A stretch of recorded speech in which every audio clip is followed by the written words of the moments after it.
अच्छा, एक प्रश्न है। हाँ, आपने कहा स्त्री शरीर है तो पुरुष शरीर की आसक्ति और धन की आसक्ति। आप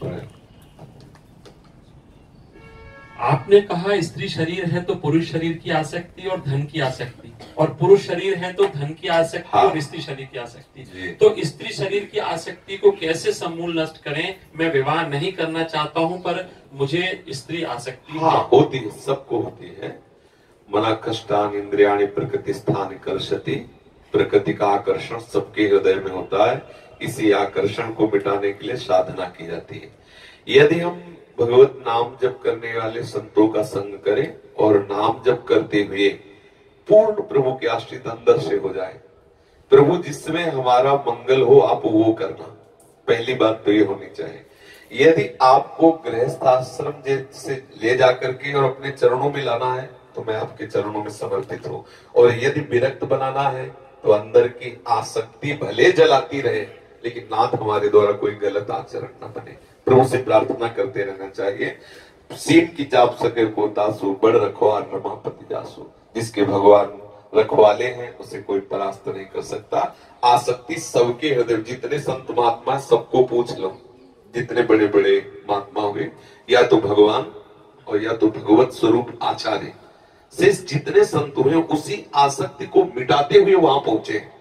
कोई ऐसा नहीं कि जन्म से अनासक्त हो। जन्म से अनासक्त है वही जो भगवत स्वरूप को प्राप्त हो गया है।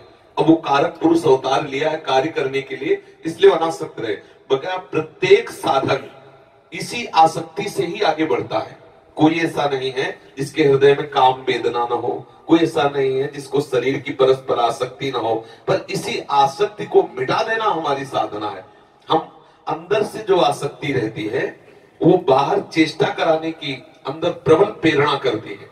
अगर हम उस चेष्टा को न करें और उस प्रेरणा, कई बार चर्चा है, अगर उस प्रेरणा को हम सह जाएं और भगवत भजन में लगे रहें, धीरे धीरे वो अंदर जो प्रेरणा आती ना, विषय प्रेरणा, वो शांत हो जाएगी और हमारा हृदय एक दिन इतना निष्काम हो जाएगा कि सामने ये सब वस्तुएं होने पर भी संयोग की इच्छा नहीं रह जाएगी। हृदय में जब अपने हृदय में ही इतना आनंद मिल गया, वो बाहर बिल्कुल सुख नहीं है, नहीं है, नहीं है।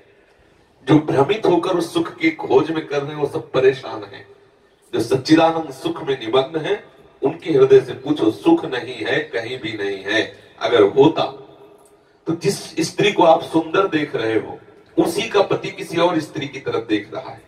जिस पुरुष को वो सुंदर देख रही है उसकी पत्नी किसी और पुरुष को देख रही है। महाराज भर्तरी को इसी बात से तो वैराग्य हो गया कि मुझ चक्रवर्ती सम्राट की अर्धांगिनी एक घोड़े की सेवा करने वाले अश्वपाल से आसक्त हो गई, और एक अश्वपाल पिंगला रानी का संयोग प्राप्त करके भी उसे तृप्ति नहीं, वैश्या से संसार धिक्कार ऐसे झूठे संसार को, और उन्होंने वैराग्य धारण कर लिया।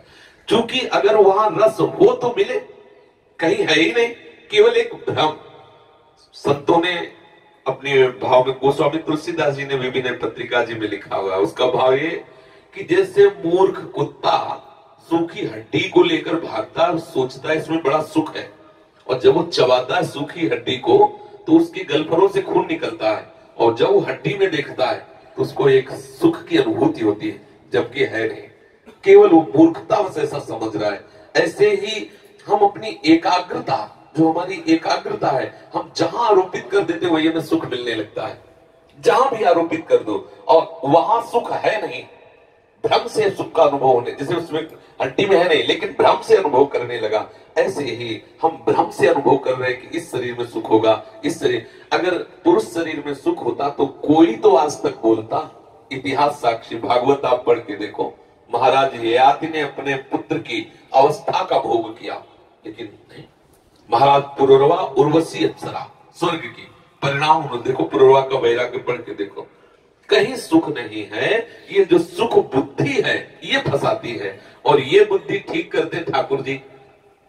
तेसाम सतत युक्तानाम भजताम प्रीति पूर्वकम तो ददाम बुद्धि योगम तम एन माम उपयांति ते।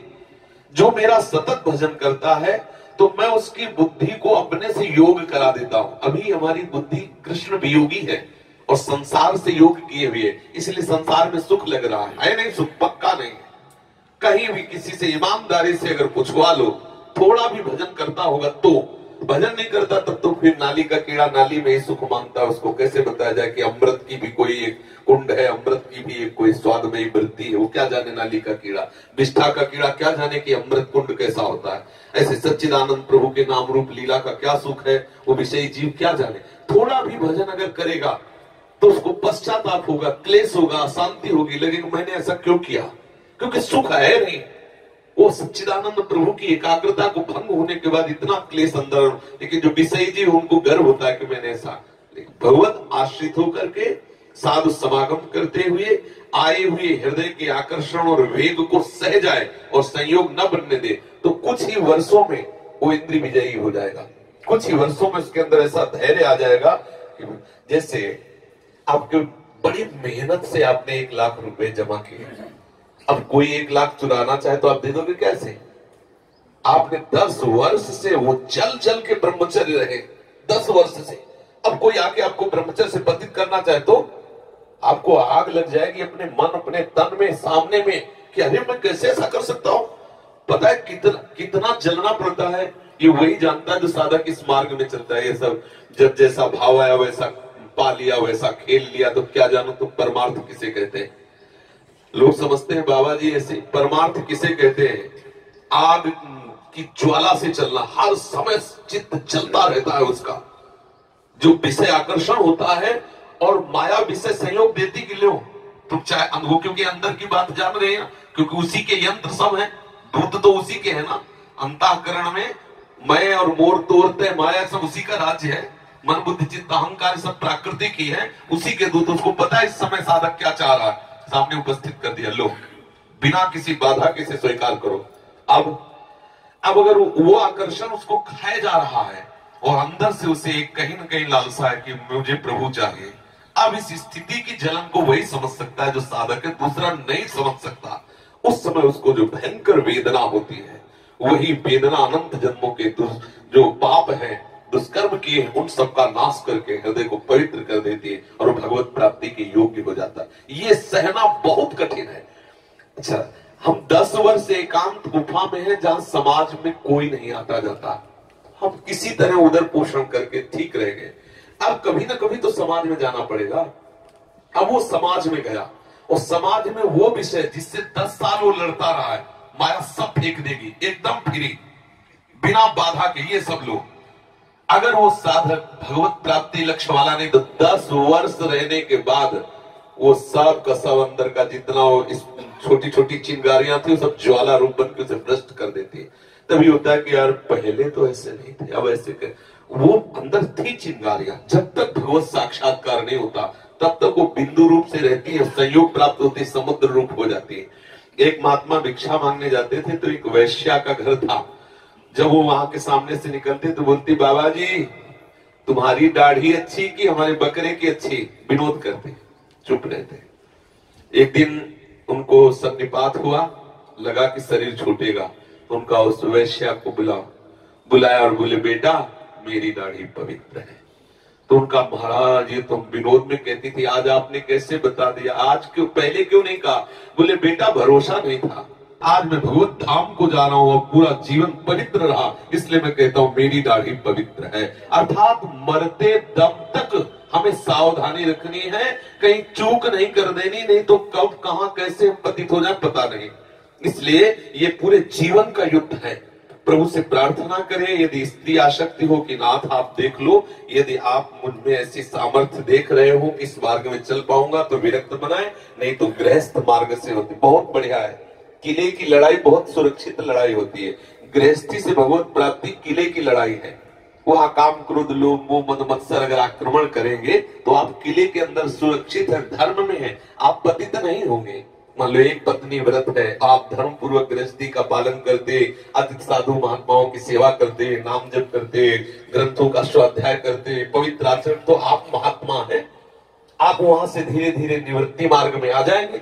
अच्छा, जो निवृत्ति मार्ग में चला दौड़ के और एकदम गड़बड़ा के गिर गया, अब वो कैसे उठ सकता है? विचार करो। अगर भगवान कृपा करके ना उठावे तो, चूंकि इसलिए नहीं उठ सकता कि वो इतना जला है और जलने के बाद गिर गया। अब उसको निराशा होती है कि इतने वर्ष से मैं जल रहा हूं, इसके बाद में गिर गया। अब फिर वो जलता है, तो प्रभु किसी न किसी संत को भेजकर फिर उत्साह बढ़ाते हैं। फिर ये बहुत कठिन मार्ग, सच्ची पूछो तो बहुत गुरुजनों की कृपा छत्र में रहने से नहीं लग रहा कि हमें कोई कठिन मार्ग, लेकिन जो सच्चे मार्ग से चलने वाले पथिक हैं, जलते हुए आए हैं। हृदय मतलब ऐसे से कांपता है हृदय। वो साधक जो विकार आने पर उनको रोकता है, उसको पता है कितना कष्ट होता है, कितनी जलन होती है, कितना सामने वाला गाली दे रहा है, हमें क्रोध नहीं करना। अब वो देख रहा है कि क्रोध नहीं कर रहा, तो और कह रहा, बोला दबा, और वो गाली देता चला जा रहा है, और आके पीट दिया, फिर भी नहीं बोलना। अब सोचो अंदर कितना बड़ा, अभी भगवत प्राप्ति हुई नहीं, भगवत प्राप्ति की लालसा से वो पीट रहा है, भगवत प्राप्ति की लालसा से वो आकर्षण को सह रहा है। ये बाहरी, ये माया बड़ी विचित्र है। जहां तुम्हारे अंदर जो आकर्षण होगा वही दृश्य सामने वो पैदा कर देगी। अब ऐसे तो शांत बैठो, लेकिन सामने आपने दृश्य देख लिया, अब तो और आग लग गई हृदय में। अब क्या करें? अब वो हाय हाय करके पुकारता, हे हरि रक्षा करो रक्षा। अब इतनी जलन सहने के बाद जब कहीं वो फिसल जाए अगर, तो फिर सोचो कैसे चढ़ना हो सकता है। पर हरि के आश्रित होने के कारण हरि उसे संभालते हैं। बिना भगवत प्राप्ति के निर्विकार स्थिति नहीं होती। कभी भरोसा न कर लेना चाहिए अपने पर। हरि साक्षात्कार होने के बाद वो भुना हुआ चना है, जैसे भुने हुए चने में आप चाहे जितना खाद पानी लगा दो, अंकुरण नहीं हो सकता। ऐसे भगवत साक्षात्कार किए हुए महापुरुष के द्वारा नहीं स्वात्मा रामम विषय मृग तृष्णाम भ्रमयति। भगवान के परम प्रिय भगवत स्वरूप वाल्मीकि जी महाराज कह रहे हैं कि हे राम जी, तुम किनके हृदय में निवास करो?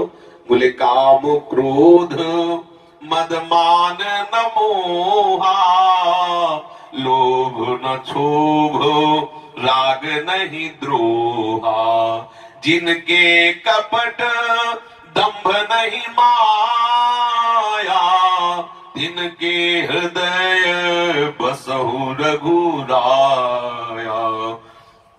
जननी समो जानही पर नारी, धन पराये बिसते बिस भारी, जिन्हि राम तुम प्राण पियारे, तिनके मन शुभ सदन तुम्हारे।